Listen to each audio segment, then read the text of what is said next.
Hey, all right. So I am. Hey, what's up? Okay, y'all. I'm gonna do a podcast episode. So currently, I am trying something new. I am gonna put on makeup while I do the episode instead of trying to do a TikTok video while I put on makeup. But I am doing some music videos soon, so y'all be looking for that because I have a new video series called Finding Haley. So, okay, I'm here because I recently have been just like made very aware that inner teen me is like desperately needing something looked at or something repaired. It's very like I'm very new to the inner teen idea actually. As some of you might be shocked, I don't actually know everything or think that I know everything. I just really like to learn and research. It just like, you know, that's my vibe. I like to educate myself, but now I'm just more discerning in what I'm reading and putting into my mind because I don't want another episode like I did with the whole New Age spirituality and the white narcissism of it all. And I got out of it very quickly, a lot quicker than most people. And there's still a lot of people stuck in it, unfortunately. But I'm just very happy to be like, no, educated enough. And I really am thinking that there is some, I'm gonna say it. I really am thinking there is some like spectrum type things that might be possible with me, that I was definitely not aware of. I just I was not very aware of myself, y'all, for a very long time. But I had a good heart, and like people will attest to that. Like that's probably was my saving grace, and they could probably tell by the way I was behaving, especially in my 20s. I'm getting ahead of 15, but yeah, in my 20s I was a disaster. Oh. Thankfully, I met Chris at the end, right at the beginning of my Saturn return, and it was the end of his Saturn return, so it was like perfect timing. He had just gone through the shit and was just grateful for life, and I was getting ready to head in. But the universe made sure I didn't have to do it by myself, so I'm very grateful for that. So yeah, 15. So much happened in 15. Let me take you back to the year. The year is 1999. And if you know, you know. It was like right there, like the millennium was like the next year. So I was in ninth grade. I had literally just moved to my third school in like 2.5 years because I was moved around so much right before that. And then yeah, but I was starting over at a new high school. It was my ninth grade year. Um, and I was like super excited because I remember we were able to go to Kmart that year and they had Route 66 and they had like all I'm taking y'all back right now, y'all. Who know? But Route 66 and then I had, these like Jinko like pants, right? But we couldn't afford Jinkos. And so it was like I had that and I had some kind of like flannel top.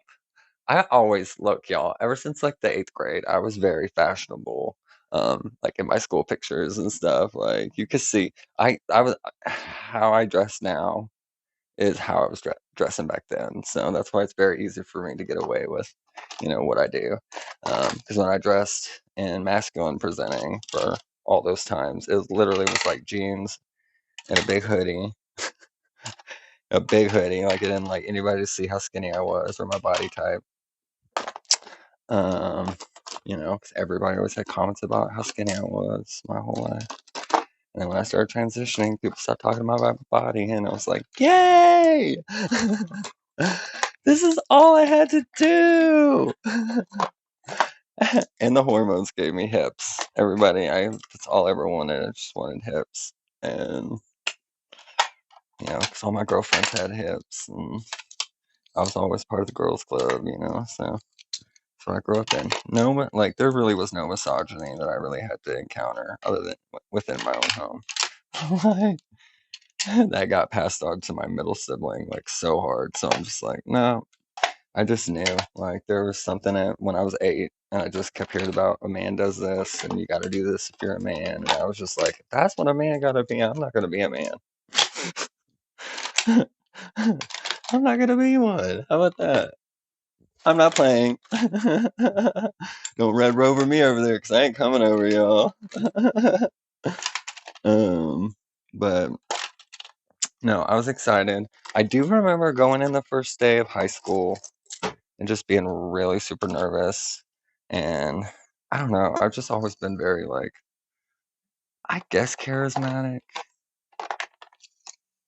That feels like a weird word to use about myself, but, or like, I don't find charismatic to be like a positive trait, maybe. I mean, that's just how I grew up and not going there.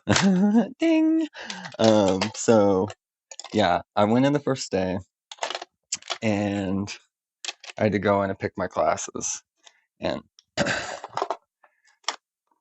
I had been in the band since the 6th grade, right? And so my dad was like renting me a trumpet, and like I had also learned how to play the treble baritone at this point. It was like first chair in my 8th grade band, and like and I did like marching band in the 6th grade. Like I was always very advanced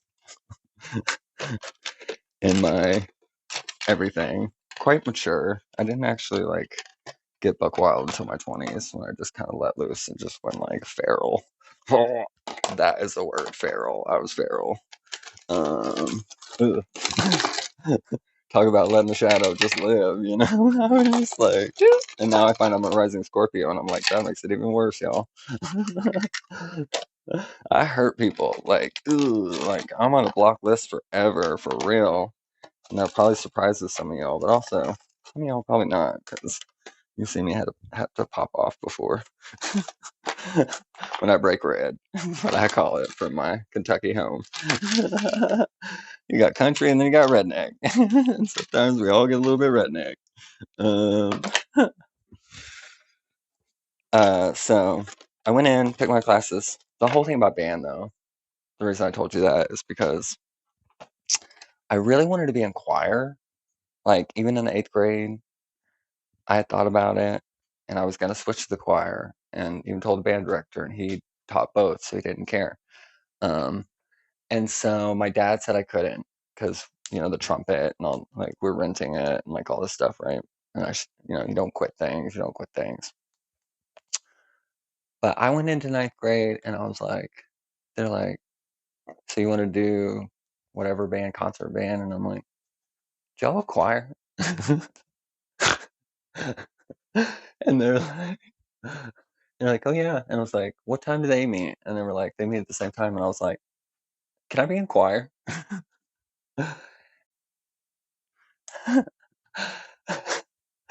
And so I joined the choir. And I remember uh, Greg Barnett. Yeah, Greg Barnett, I think. I can't remember.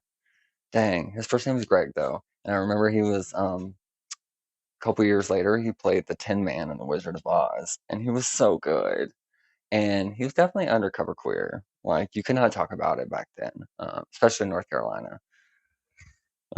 Like, yeah, you just couldn't. And so, um, the school, which I didn't tell y'all, was called Triple S, and it was Smithfield-Selma High School. And I'm still in contact with some people from Triple S, even though I left like halfway through my junior year. Yeah, very sad, y'all. Very, very sad. Almost got to senior year. But I did get to go back the next year for a senior prom, and I got to see everybody and stuff. So I talked to a lot of the people still from then. A lot of the people, and they've been very supportive on my journey. Like I think because they knew like at home was not okay. Like they knew that school was probably like the safest place like for me. And so even though like sometimes I acted out, I think I don't know. Like I always had a friend's house to go to, like when things were really bad at home, and I just didn't want to go home. But there was always a rule at home that you had to be home when the street lamps were on. And then if you weren't, he would come outside and whistle really loud, and then he would keep whistling. And then if you didn't come home, he'd be like, "I know you heard me whistle." Like, yeah, it was very much locked down, like not good at all. And that's why I like ran away when I was 15 and was gone for 3 days. And just like when I came out, but I didn't really get to come out. I got outed by my dad, and I just like, 'cause I didn't even want to tell anybody except like my close friends, like that. And really, I didn't know if I felt gay, because like somewhere deep down, I don't think I felt like that, a man. Like, you know, I'm grateful that I found out that I'm intersex, because it's like that's explains why I do lack the feeling of like not feeling like I'm in my body. Like I feel like I'm in my body, and I get to control completely what I do with it, because for a long time I wasn't in control of what was done to it and me to myself. And so, well, doing stuff to myself was really the only way to control it, I guess, which is so fucked up. Like, uh, like I know my inner teen is just like screaming to come out and to play and just like heal a little bit,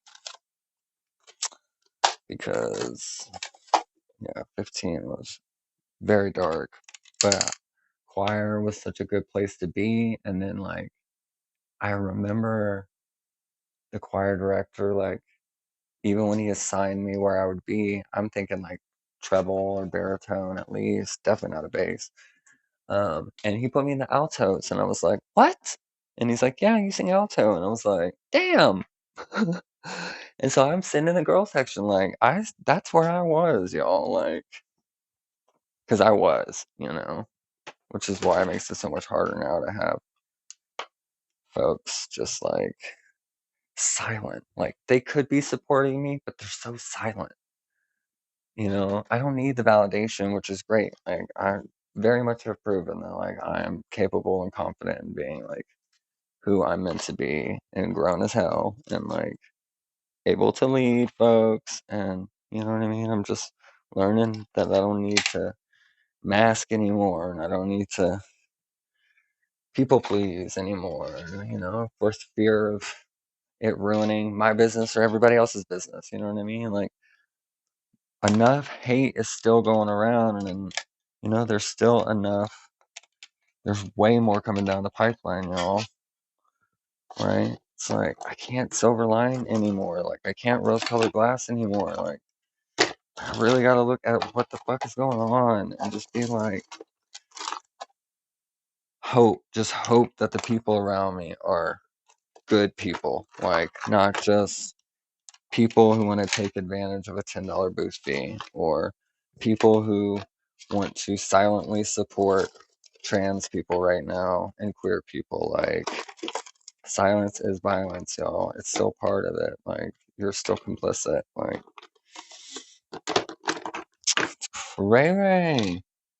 And then I'm having like amazing, incredible encounters with like people like my father-in-law, who like I didn't even know if that was ever gonna happen before it was too late, and just like and blowing my mind having these conversations, feeling like almost preyed on it, to be honest.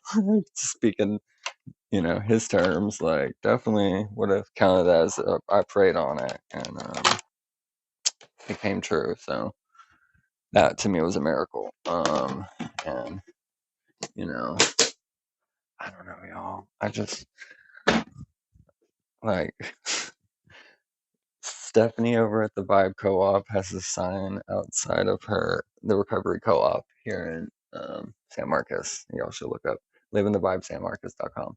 Um, um, she has a sign out front that says, "Y'all are welcome, but you gotta act right." And I'm like, literally, that's how I feel. like, like, I don't want to ever cast anybody out. Like, I know what it felt like to be 15 and be like treated like another, but still be responsible for your younger siblings, for everything, because the parents had to work, right? And then still not having like my room. I had my own room, but it was supposed to be a sanctuary, right? But it was like the door could come off the hinges at any time because I slammed the door, ran away from my dad during a physical altercation. You know what I mean? Like, then what? For 3 weeks, you know what I mean? Just as a power move. And so, yeah, finally, like leaving almost at the end of senior year for a bit and then being forced back and then like leaving like the Sunday after I graduated. Like the day after I graduated, like having an apartment to move into and stuff, then having to move back, and then him moving out and not telling me. And of course, I didn't pay him rent because I was like, why am I gonna pay you rent when you actually just like feels like I did when I was a kid living here? No. And that's when I went feral. Just to catch y'all up to that. I'll say this much. Chris and I always tell him, if he and I had met each other in our 20s, we would not have lasted. Maybe not even like 2 weeks, to be honest. Like we have both grown a lot. And that's why, we found each other. And, you know, he more experienced a lot of like giving care to others at a very young age and like relatives and like basically being a doula at one point, like very young and helping through the AIDS crisis in the 90s, like then going into social services and working the AIDS services and then working with trafficked girls and like being abused at a bakery in Wimberley and then, you know what I mean? It's like that's why we have had to create our own lane and very patiently, at a time it seems that takes us 3 times as long as it takes somebody once, it's just, but we just still did it, right? We did it. We did it together. That's why we do better together events. Um, yeah, it's still recording. And so I don't think I'm even gonna put on makeup, y'all. I just unpacked it all because I recently had a fight and flight response. Um, because I wasn't talking about this stuff really, and I don't have therapy right now, so. But I do have makeup. Definitely have makeup. So, 15 was not fun, but I like that I actually get to do what I didn't get to do then, which was like do things like read tarot, um, set up like little altars with little items of my thing, personal items, I don't know, things to rise up some energy sometimes. And surrounded all these pet loves.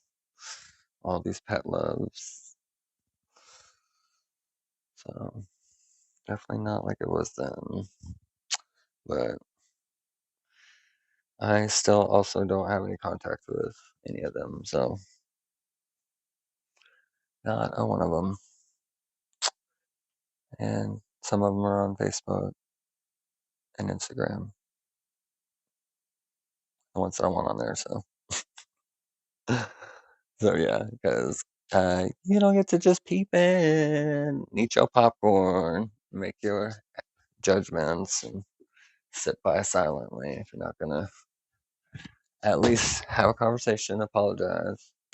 My phone number's still the same, I think. I don't know, I could have changed it. It's been a long time since I talked to some of y'all. 7 years, really. Um, so, yeah, this whole estranged children and the parents saying it's a trend is just like very, very reminiscent of kind of the whole BS parents have spewed for a long time. So, as far as I'm concerned, they have their reasons. And some people do, they do reunite, but a lot of us don't, which is okay. Maybe that is our own generational curse breaking. When it's some bad shit, y'all. Like, I think 15's like even as far back as they want to go back ever. I love y'all.